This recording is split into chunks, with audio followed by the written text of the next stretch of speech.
This is just one of those really beautiful God things. So I came into this entire event and honestly just said, Lord, I'm going to prepare whatever you have, so I'm going to come unprepared because I'm going to watch him unfold.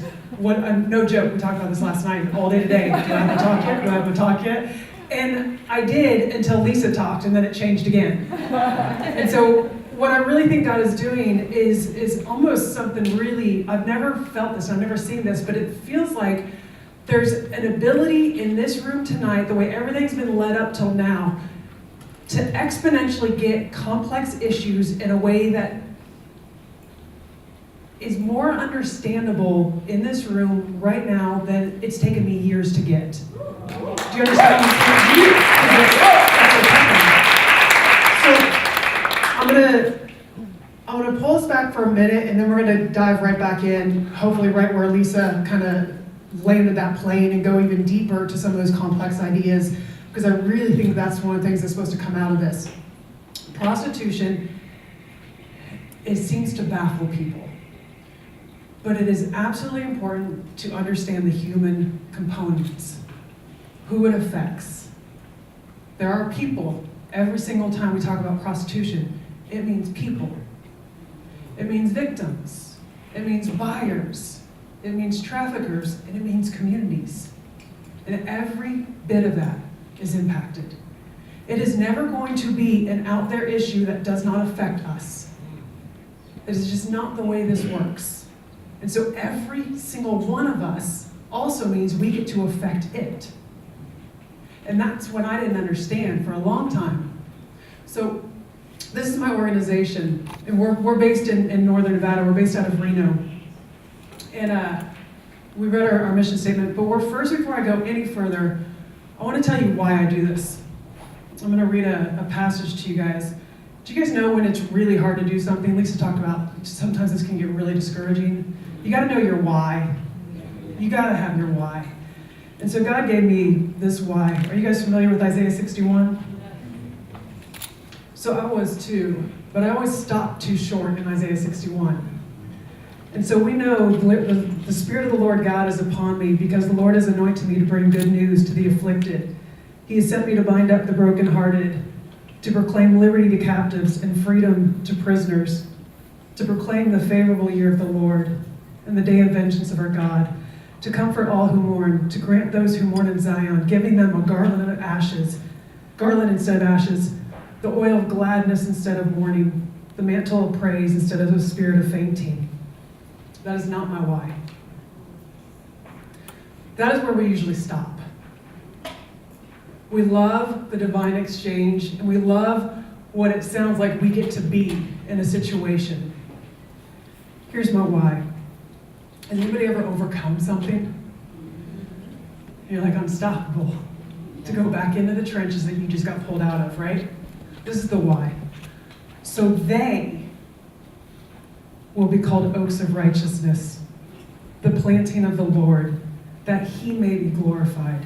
Then they will rebuild the ancient ruins.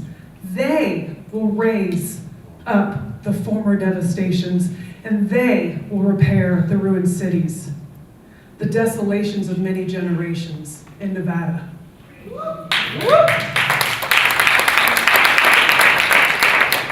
goes on. But you will be called the priest of the Lord. You will be spoken of as ministers of our God. You will eat the wealth of nations, and in their riches you will boast. Instead of your shame, you will have a double portion. And instead of humiliation, they will shout for joy over their portion. Therefore, they will possess a double portion in their land. Everlasting joy will be theirs. For I, the Lord, love justice. Yeah. That is why.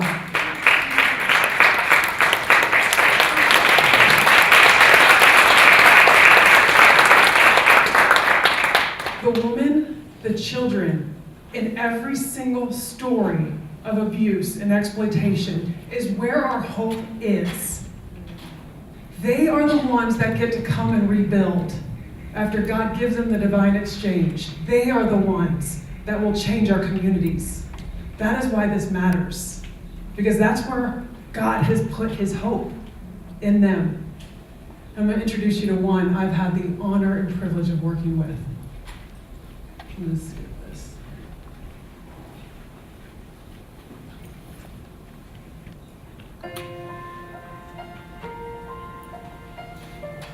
I was raised in the backwoods of Indiana, and that's where my plight began.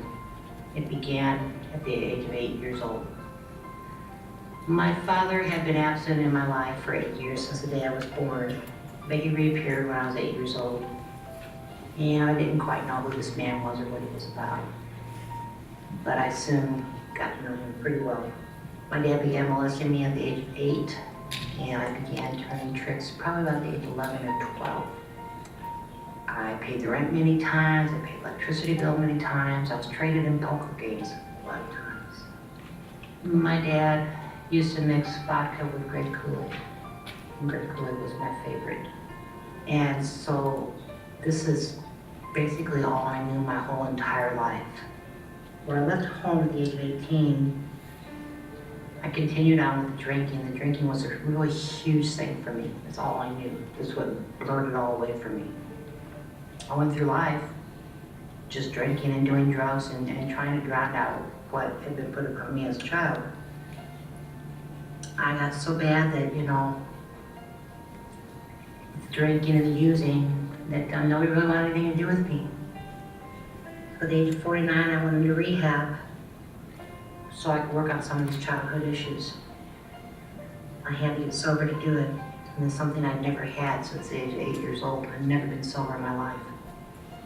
And then I was at step 2, and Melissa came into step 2, and I met Melissa, and we didn't want anything to do with her. I didn't think we had anything to talk about, or I don't know. She kept coming back, and I found that I really belonged with Awaken.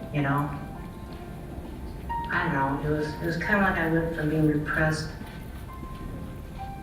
to being reborn.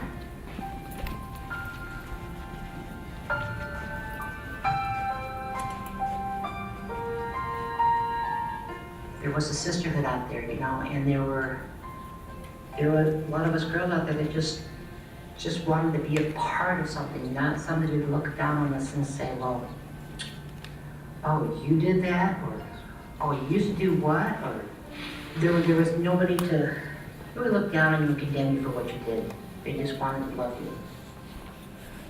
Well, Awaken is so full of unconditional love, and no matter if you're still out there on the streets doing what you're doing, or if you're trying to change your life, whatever it is, they're there for you.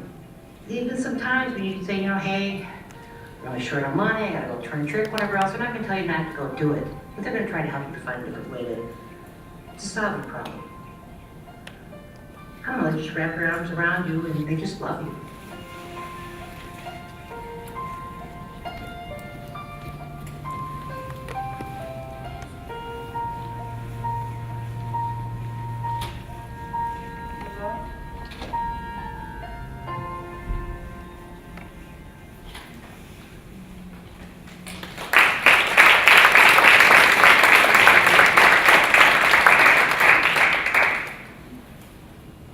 That video is important to understand when we talk about choice. Her life is important to understand when you hear prostitution is a choice. And that it's different than sex trafficking, right? Because it's not. It is all exploitation of lack of choice. And that storyline is incredibly consistent with all of the women and children that Awaken has worked with. Have you ever heard of learned helplessness? Let me tell you about this study where they talked about learned helplessness and social learning. This guy, that's the researcher, takes a dog, puts him on the side, zaps it, right? So you get a shock. You see this little barrier? The dog, after getting zapped, isn't quite sure what to do, but it hurts. Eventually it figures out, let me jump to the other side. It's relieved from the pain. It's on the other side, no pain, feels good. So what does he do? He zaps that side. The dog's like, okay, last time I got zapped, I jumped over, and that helped me not feel this pain. So let me jump back over. And he does it a few times, jumps back over, gets away from the pain, so he zaps it again. Jumps back over, gets away from the pain. He's getting faster, he's catching on, zaps. Does this quite a few times until he ends up doing the cruelest thing possible. Zaps both sides. Zero relief from the pain. After enough times of just getting zapped, I want you to think of the story you just heard. Enough times of getting zapped by the people in your life that are supposed to care for you. The mother that was in the house knowing what was happening, that her dad is doing to her. The neighbors that were betting her in the poker game and winning her. The school that never caught on to the abuse. Zap, zap, zap. Eventually in this study, when both sides continued to stay zapped, the dog just laid down and took it. That is what has happened to these women and these children every time we stand back and say something like, they're choosing it. Do you know we're zapping? We are active participants in the zap for learned helplessness, for them to have no hope in anybody to think they could do anything else besides be used for the pleasure of somebody else that has more power, more privilege, and more resources and more hope than that individual that is being exploited and used. That is what this looks like. That is prostitution. That is not just sex trafficking. That is prostitution. It is this carried out in people's lives over and over and over again. Lisa touched on this, or actually she did really great on this, so I'm not going to camp there. I'm not going to do that. I'm super random right now, by the way, because this was all going to be a process of what God's going to unfold. All right, here's a little bit we're going to talk about the buyers. The buyers that Lisa talked about, she did a great job starting this part of the conversation, has been a missing component from the conversation for a really long time. This was a study of like over 400 men who purchased sex from juveniles in our country. The buyers of sex, they can be anyone, professionals, students, tourists, military personnel, family members, and you're from age 18 to 89, median age of 42 and a half.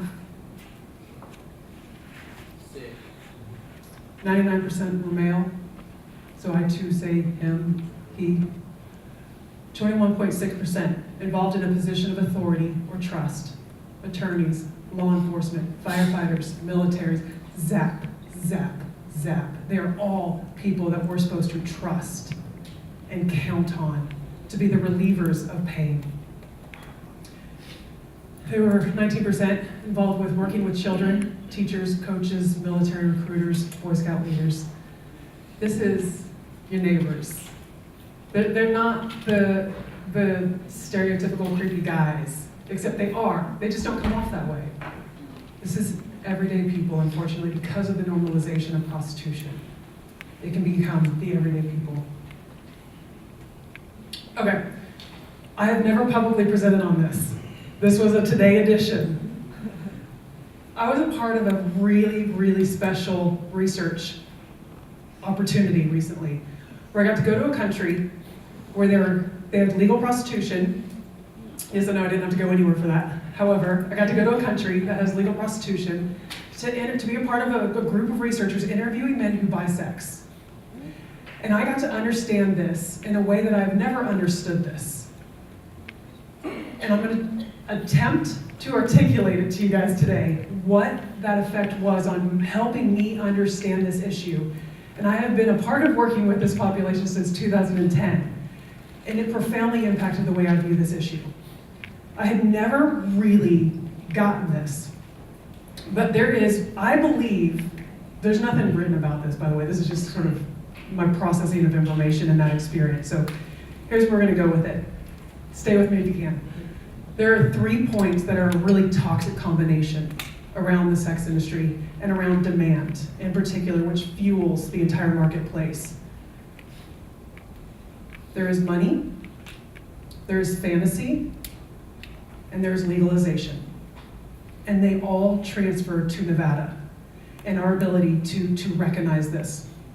I'm gonna go further in the breakout session. Lisa and I are doing the breakout session together right after this. So if you wanna hear more specific Nevada statistics, our rates, our prevalence, I'll tease you with it right now. We are the #1 state in the nation with the highest rates of an illegal sex trade than any other state in our country. We are 63% higher than the next highest state. That's, the illegal side of prostitution is over 90% of prostitution in Nevada. I absolutely said it, and I will show you the connections between illegal sex trade and the illegal market. So come to the breakout if you want to hear more on that, but I'm not going to spend this time in that. I want to actually touch this and see if we can unfold this a little bit to help you understand why that is. Culture is not helping. Okay, brothel situation, fueled by pornography of the mindset. You've got fantasy. Lisa's talked about the connecting. You ready? A gentleman comes into a place of prostitution. The entire thing is fueled by fantasy. You understand that? He's coming in to a total setup. There's a fake name. It's a sensual name. The environment, the place of business is the bed. It's sex. Everything about it. An everyday experience. I grew up and it was nervous. He's gonna ask me on a date. You know, is he gonna ask me? Are we gonna hold hands? What is? Every natural fear of rejection is eliminated from this equation. The entire setup is simply there for his fantasy, the catering to whatever he wants to explore and do, usually from what he's seen in pornography. So he is already set up, just walking in. Now here's the thing. Has anybody ever done virtual reality? Anybody ever watched a movie and you feel the experience? His brain does not know the difference between fantasy and reality. His experience is not able to tell him, hey, this isn't how you treat other women. Every business is made up for one purpose, to cultivate repeat buyers, to profit, exactly, money. You do that by repeat buyers. So this experience is to get them to come back again and again and again. So repeat buyers come back and back and back, and it starts to craft behavior and attitudes towards women. All women. The brain does not know. It fully says this is reality and this is how I engage in all relationships. That's the experience it's given. Legalization further drills that into his experience. The legalization allows him to not even consider the experience of the other on the other side of him. It gets him to discount her and dehumanize her even more. Free pass. Not even wondering if it's a criminal act. Not even wondering if she's being exploited. Because most of them know they have more power, they have more resources, they have more privilege than the person they're having sex with. In any situation, when it is a job like any other, and that is the brand of the full decriminalization that Lisa talked about, what legalization is. You get to brand it as a job like any other. When you're in a restaurant, you're there, you get a cup of soup, and it's cold. Are you worried about what your waiter's life is like at home? You're not, because it's a job like any other. You just want your soup. You're there for your experience of the soup. You're not there to wonder about the experience of the person on the other side of that transaction, because it's a job like any other. And so these men see the signs of harm. They recognize the power imbalance. They even know these girls have traffickers that have sent them into the brothels. And they do not care because it's been legitimized and sanctioned by our state as a job like any other, brought into fantasy to do whatever he wants. And the money lets him get away with it. The money is the paid ability to take, when a woman says, I don't want to have sex with you, and he does it, we know what that's called. And these women who are having sex with these men, all they got to do was purchase a rebranding of rape and call it consent. And that's what it's done. That three-prong has affected our entire state and our entire communities and everything that affects us. Which is why Nevada is #2 in the nation on women to be killed by men. Number 6 in the nation for women to be sexually assaulted by men, and number 1 in the nation on an illegal sex trade, 63% higher than any other state in our country. That is why. That is why we do what we do. And that is why it matters that everyone in our state has a voice against legalization of prostitution. Every single one of us. And that is my time, so that is my teaser to the breakout if you want to hear more.